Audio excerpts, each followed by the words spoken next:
नजर से देखनी होगी तो 4 शादी करते हो तो 4 को बैठ पर प्यार करना होगा, 4 को एक नजर से देखना होगा। अब कुरान से पूछिए, कुरान अगर हमसे न हो पाए तो क्या करे? तो कुरान जवाब देता हुआ नजर आएगा। रब का फरमान आलीशान है, फवाहिदा, तो कुरान के बेहतर ये है अब 4 ना करो, 3 ना करो, 2 ना करो, बल्कि तुम्हारे ये बेहतर ये है कि एक बीवी की परवरिश हो जाए तो एक ही करो, 4 दिन करने की अब तुम्हें जरूरत नहीं है। तुम्हें अब 4 दिन करने की जरूरत नहीं है। आज हदीस मुस्तफा देख लीजिए, मेरे आका करीम सल्लल्लाहु तआला अलैहि वसल्लम इरशाद फरमाते हैं, तुनकिहुल मरअतु लिअरबईन लिमालिहा वलिहस्बिहा वलिजमालिहा वलिदीनिहा फज़्फर बिज़ाति दीन। या माशर शबाब मन इस्तता मिनकुमुल बाअत फलियतजव्वज़ु फइन्नहु अक़ल्लु लिलबशरि मा हसन लिलफضل वमन लम यस्तता मिनकुम फअलैहि बिस्सब्र लम तरजा मिथलुल मुतहब्बैन फिल निकाह। बोल दीजिए आज नबी की बारगाह में चलते हैं, हबीबी या रसूल अल्लाह, हज़रत अबू हुरैरा से रवायत है, हज़रत अबू हुरैरा नबी की बारगाह में अर्ज करते हैं, या रसूल अल्लाह सल्लल्लाहु तआला अलैहि वसल्लम, कुरान में तो 4 शादी का हुक्म दिया, लेकिन या रसूल अल्लाह कैद लगा दीजिए कि जिसके पास इस्तिताअत ताकत कुव्वत न हो वो शादी एक ही करे, एक बीवी की परवरिश हो सके तो एक ही करे। अब आका की बारगाह में हज़रत अबू हुरैरा अर्ज करते हैं, या रसूल अल्लाह, जिसके पास इसकी भी इस्तिताअत न हो, जिसके पास इसकी भी ताकत न हो, जिसके पास इसकी भी कुव्वत न हो कि अपने बीवी के अखराजात को पूरा कर सके, अपने बीवी के जरूरियात को पूरा कर सके, अपने बीवी के जिंदगी को बशर करवा सके, अपने बीवी को खुशहाल रख सके, तो या रसूल अल्लाह वो इंसान क्या करे? तो मेरे नबी ने आसान सा तरीका बता दिया, ऐ सहाबी सुनो सुनो, जिसके पास इस्तिताअत न हो, जिसके पास ताकत न हो, जिसके पास कुव्वत न हो कि अपने बीवी के अखराजात को पूरा कर सके, अपने बीवी के जरूरियात को पूरा कर सके, तो मेरे नबी ने इरशाद फरमा जाओ कि ऐ लोगों सुनो, जिसके पास ये सारी चीजें न हो वो रोजा रख ले, इसलिए कि रोजा जो शहवत शुक्ल है, तुम रोजा रख लोगे तुम्हारी निगाहें नीची हो जाएगी, तुम रोजा रख लोगे तुम्हारे शर्मगाह की हिफाजत हो जाएगी, तुम रोजा रख लोगे तुम्हारे कदम गुनाह से बचते हुए नजर आएंगे, तुम रोजा रख लोगे तुम्हारे ईमान की हिफाजत होगी।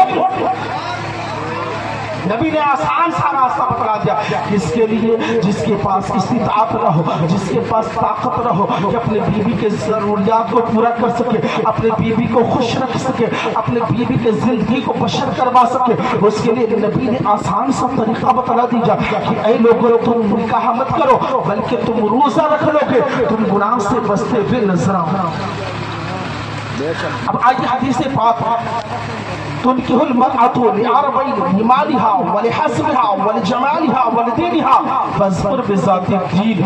अल्लाह के रसूल सल्लल्लाहु तआला अलैहि वसल्लम ने इरशाद फरमाया, ऐ लोगों, जब रिश्ता तलाश करने के लिए जाओ ना तो कितनी चीजें देखो, उसके अंदर 4 चीजें देखो, कितनी? 4 चीजें देखो, वलिमालिहा वलिहस्बिहा वलिजमालिहा वलिदीनिहा फज़्फर बिज़ाति दीन। मेरे नबी ने इरशाद फरमाया, उसके अंदर सबसे ज्यादा फौकियत देने वाली चीज है ना तो वो दीनदारी है, दीनदारी को सबसे ज्यादा फौकियत दो। अब आज जब मैं इसमें एक बातें बतला दूं, इसलिए किस हदीस पाक की तशरीह करने लगूं ना तो लंबा वक्त निकल जाएगा। अब एक मुकर्रर और शायद बाकी है, मुझे 15 मिनट का वक्त दिया गया है। मेरे नबी ने इरशाद फरमाया, वाले हस्बिहा, उसके खानदान को देखो। अब खानदान को देखने के लिए क्यों नबी ने इरशाद फरमाया? आज कोई इंसान खानदान को देखता है क्या? रिश्ता देखने के लिए जाते हैं तो हम क्या चीज देखते हैं? लड़की को देखते हैं, लड़की के माल दौलत को देखते हैं, लड़की के जमीन जायदाद को देखते हैं, लेकिन नबी ने इरशाद फरमाया, वाले हस्बिहा, उसके खानदान को देखो। उसके खानदान कैसे है? उसके खानदान में कोई नाचने वाला तो नहीं है, उसके खानदान में कोई रक्कासा तो नहीं है, उसके खानदान में कोई गवैया तो नहीं है, उसके खानदान में कोई खद्दार मुस्तफा नहीं है, कोई खद्दार मुस्तफा तो नहीं है। मेरे नबी ने इरशाद फरमाया कि खानदान को देखो, इसलिए कि खानदान देखोगे, अगर नाना नमाजी होगा तो तुम्हारे घर में जो बच्चा पैदा होगा वो भी नमाजी होता हुआ नजर आएगा। अगर नानू शराबी होगा तो तुम्हारा बच्चा भी शराबी बनेगा। अगर नाना जुएरी होगा तो तुम्हारा ज्वेलरी होगा। नबी ने इरशाद फरमाया कि खानदान को इसलिए देखो कि तुम्हारे घर में जो बच्चा पैदा होगा उसमें आधा अक्स जो होगा नानिहाल वालों का होगा और आधा अक्स तुम्हारा होगा। इरशाद फरमाया आधा तुम्हारा होगा, आधा ननिहाल वालों का होगा। अगर नाना चोर होगा तो इसके अंदर भी चोरी वाली आदत आ जाएगी। अगर नाना शराबी होगा तो इसके अंदर भी शराबी वाली आदत आ जाएगी। अगर नाना जुएरी होगा तो इसके अंदर भी जुए की आदत आ जाएगी। अगर नाना चुगलखोर होगा तो इसके अंदर भी चुगली की आदत आ जाएगी। मेरे मिल्लत के गजर मुसलमान, इसीलिए नबी ने इरशाद फरमाया कि दीनदारी को सबसे ज्यादा फौकियत दो, वाले दीनिहा फज़कुर बिज़ाती दीन, दीनदारी को सबसे ज्यादा फौकियत दो। अब आज मैं आपको बतलाना चाहता हूँ औरत को अल्लाह तबारक व तआला ने कहाँ पैदा किया।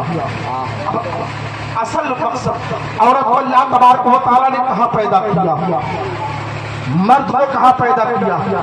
हजरत आदम अलैहिस्सलाम को अल्लाह ने बनाकर कहाँ भेजा, जन्नत में भेजा। जन्नत में भेजने के बाद आदम का दिल नहीं लगता है, मन नहीं लगता है। आदम ने रब की बारगाह में अरीजा पेश कर रखा, कोई मेरा साथी होता, कोई मेरा साथी होता जिससे मैं दिल बहला लेता। अब आइए मैं शॉर्ट में समझा दूं, औरत को अल्लाह तबारक व तआला ने कहाँ पैदा किया, जन्नत में पैदा किया, ना तो कहीं और किसी जगह पे पैदा किया। अल्लाह ने औरतों को क्यों जन्नत में पैदा किया, इसलिए पैदा किया कि औरतें कान खोल के सुन ले।